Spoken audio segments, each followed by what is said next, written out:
একদম from the very beginning till the last day of judgement প্রত্যেকটা কথা লাউহে মাহফুজে লেখা আছে। এমনকি আপনার কার সাথে বিয়ে হবে সেটাও, কয়টা বাচ্চা কাচ্চা হবে সেটাও। তাই এত অস্থির হওয়ার দরকার নাই, রিজিকে যা আছে আসবে ইনশাল্লাহ। লেখা যদি হয়ে থাকে আসবে না, আসবে ইনশাল্লাহ, সবর। তো এই জন্য মুমিনদেরকে বলা হয়েছে তোমরা কখনো হতাশ হবে না, কারণ তাকদীর লেখা হয়ে গেছে, হতাশ হওয়ার কোনো কারণ নাই। একটা প্রবণতা আমরা সমাজে দেখছি,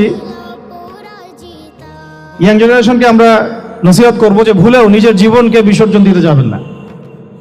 আল্লাহ রাব্বুল আলামিন আপনাদেরকে সৃষ্টি করেছেন তার ইবাদত করার জন্য এবং তার জমিনে তার দিনটাকে প্রতিষ্ঠা করার জন্য।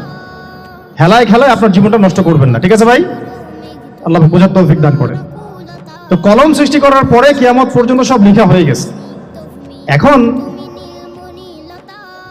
আমাদের এই পৃথিবীতে তো মানুষ ছিল না, ছিল? এদিকে মনোযোগ দেন। এই পৃথিবীতে কি আগে মানুষ ছিল?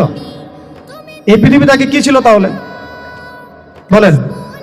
হ্যাঁ, মাশাআল্লাহ। এই পৃথিবীতে আগে কি ছিল? এখন ওরা নাই। সবার সাথেই কিন্তু একটা করে আছে, কমপক্ষে কয়টা করে? সবার সাথে কমপক্ষে একটা করে। আর কোন কোন জায়গা আছে যেখানে জিনের বড় বড় আকড়া আছে। পৃথিবীতে যে জায়গাগুলো থেকে ইসলাম বিরোধী অপতৎপরতাগুলো চলে, ওখানে জিনের আকড়া বেশি। আর কথা বুঝতে পারছেন? তো জিন জাতিকে আল্লাহ পাক ধ্বংস করে দিয়েছেন তাদের পাপের কারণে, আল্লাহ দ্রোহিতার কারণে, অবাধ্যতার কারণে। এখন আল্লাহ রাব্বুল আলামিন ইরাদা করলেন পৃথিবীতে আমাদেরকে সৃষ্টি করবেন, মানে মানুষকে সৃষ্টি করবেন। আল্লাহ পাক তার সমস্ত ফেরেশতাদেরকে একত্রিত করলেন। ঘটনাটা কিন্তু খুব ইন্টারেস্টিং। আমি জানি এখানে ওলামায়ে কেরামও আছেন, তবে আমি সবার জন্য প্রযোজ্য হয় এমন কথা বলারই চেষ্টা করছি, কারণ অনেকে হয়তো এগুলো নাও জানতে পারে।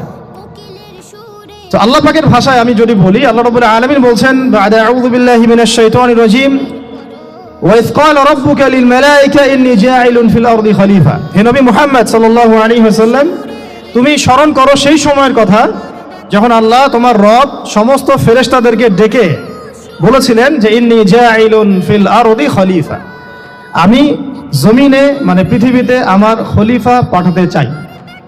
কি পাঠাতে চাই? আরো জোরে বলেন। আল্লাহ পাক বলেননি পৃথিবীতে মানুষ পাঠাতে চাই, পৃথিবীতে নতুন কোনো মাখলুক পাঠাতে চাই। আমাদেরকে আল্লাহ পাক সম্মানের শব্দে সম্মানিত করেছেন, বিশেষায়িত করেছেন। আমাদেরকে বলেছেন আমরা আল্লাহর খলিফা, আমরা আল্লাহর।